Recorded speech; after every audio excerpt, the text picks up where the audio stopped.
والشفع والوتر. أقسم الله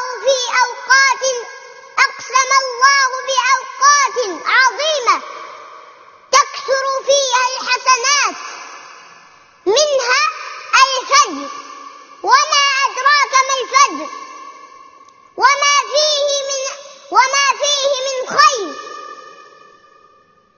وليال عشر، وهم العشر ليال من ذي الحجة. فضل والوتر وهو يوم عرفات،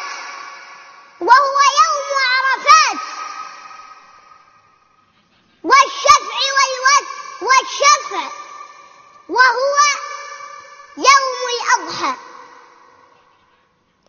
ليس العيد كما يظن كثيرا من الناس أوقات ضائعة في اللهو واللعب والغفلة، بل شرع العيد لإقامة ذكر الله والثناء عليه سبحانه بها وشكره عليها. وقد أمر الله سبحانه وتعالى عند إكمال العدة بتكبيره وشكره، فقال: ولتكملوا العدة ولتكبروا الله على ما هداكم ولعلكم تشكرون. إخواني، أكررها: ليس العيد لمن لبس الجديد، إنما العيد لمن خاف يوم الوعيد. ليس العيد لمن كسب الجنيه والدولار، إنما العيد لمن خاف العزيز الجبار. أما عن موعظة النساء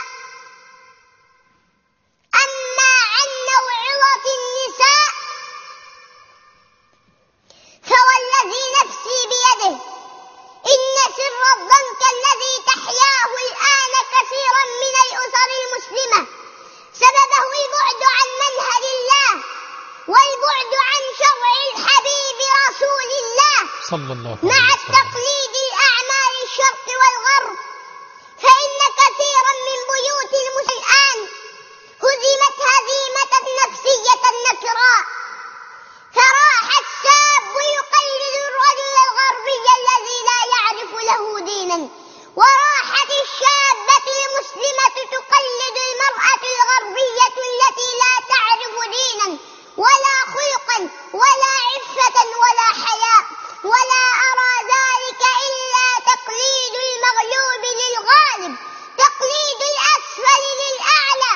كيف ذلك وقد قال الله سبحانه وتعالى: ولا تهنوا ولا تحزنوا وأنتم الأعلون إن كنتم مؤمنين. وإنما نراه الآن في الشوارع والطرقات من تبرج سافل وعري فاضح يؤلم القلب، ومن بناطيل وملابس تلبسها الفتيات بلا قدر أو حياء، من أعظم الأدلة على خراب الأسر وعلى فساد البيوت. فأنا لا أتصور أن بنتا تخرج بهذا الزي الفاضح قد خرجت. لا أقول مسلم يعرف الله، أين أنت أخي الحبيب من قول الله تعالى: يا أيها الذين آمنوا قوا أنفسكم وأهليكم نارا وقودها الناس والحجارة عليها ملائكة غلاظ شداد يعصون الله ما أمرهم يأمرون. أين أنت أختاه من قول رسول الله: ستكون في آخر أمتي نساء كاسيات عاريات مائلات مميلات رؤوسهن كأسنمة البخت العنوهن فإنهن ملعونات. أختاه، إنهم يقولون إنك نصف المجتمع، بل أنت المجتمع كله، فإن كنت كما يقولون نصف المجتمع فأنت تليدين النصف الآخر، فأنت أما للرجل وزوجة له وبنتا وأختا وجدة. دعك من هؤلاء المغردين الذين يريدون أن يحرروا المرأة من دينها.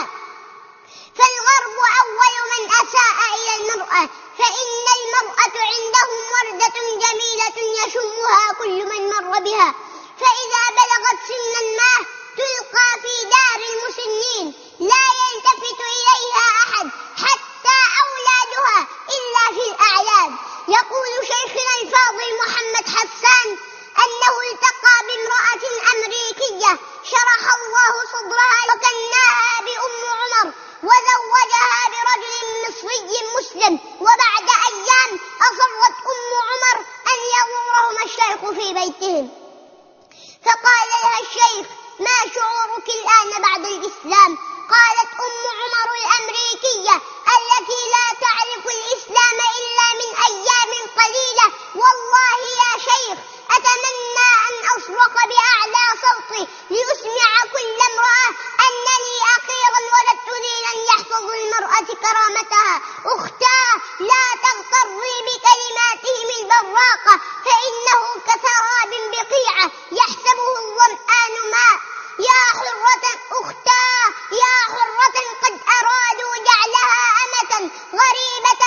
أو اكتسبي، سبيل ربك والقرآن منهجه نور من الله، لم يحجب ولم يشب.